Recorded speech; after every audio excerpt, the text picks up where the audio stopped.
Olá, pessoal! Vou fazer a explicação das atividades da sequência 7 do EMAI do quarto ano. Vamos lá? Na atividade 7.1, nós vamos começar observando um poliedro, não é? Nesse poliedro, nós vamos identificar três elementos importantes. O primeiro elemento que vocês vão identificar aí é o vértice.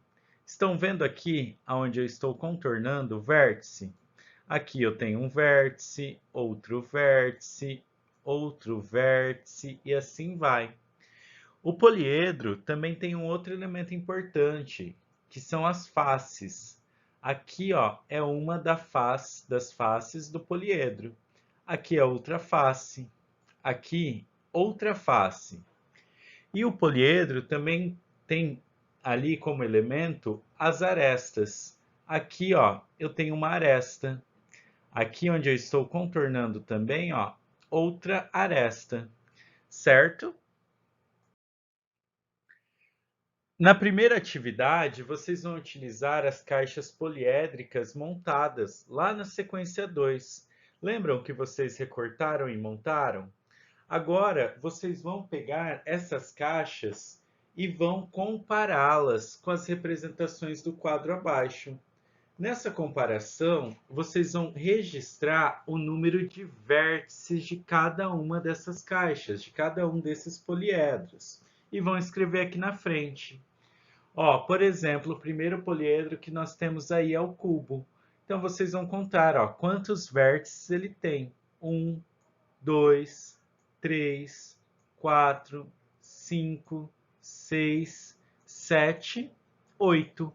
8 vértices. E vão colocar aí, né, nessa coluna. Depois vocês vão para o paralelepípedo, para o prisma de base triangular, para o prisma de base hexagonal, para a pirâmide de base triangular, para a pirâmide de base quadrada, para a pirâmide de base pentagonal e para a pirâmide de base hexagonal. Já na atividade 7.2, vocês vão utilizar também as caixas poliédricas, só que agora vocês vão registrar o número de faces.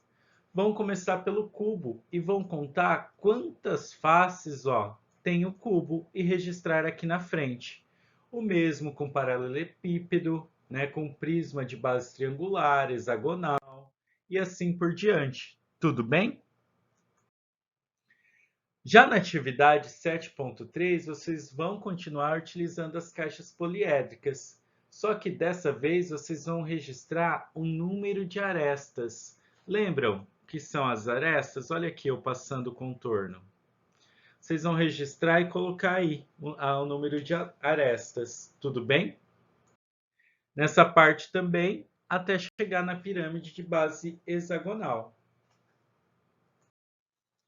Já na atividade 7.4, vocês vão fazer um resumo dentro desse quadro. Vocês vão colocar as contagens realizadas nas três atividades anteriores, né?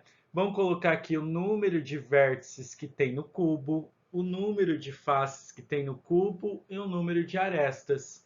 E assim por diante, fazendo o mesmo com paralelepípedo, com a prisma de base triangular, com de base hexagonal, a pirâmide de base triangular, a pirâmide de base quadrada, a pirâmide de base pentagonal e a pirâmide de base hexagonal. Depois vocês vão responder essas duas perguntas. Há figuras em que o número de vértices, faces e arestas coincidem? Quais são? Que têm o mesmo número de vértices, faces e arestas. Na B, em quais figuras o número de vértices é igual ao número de faces? Vão ter que observar aí essas figuras. Por último, na atividade 7.5, vocês têm aí, Eduardo tem um conjunto de planificações. Analise-as e pinte da mesma cor aquelas que, depois de montadas, irão formar o mesmo tipo de poliedro. Vocês vão analisar essas figuras e vão ver aqui que depois de montadas, né, vocês vão marcar aí que depois de montadas, quais que vão formar o mesmo poliedro? Será que essa daqui, ó, essa planificação vai formar o mesmo poliedro que essa? E essa daqui vai formar o mesmo poliedro que qual? Será que tem um parzinho aí cada planificação? É isso aí, pessoal. Bons estudos!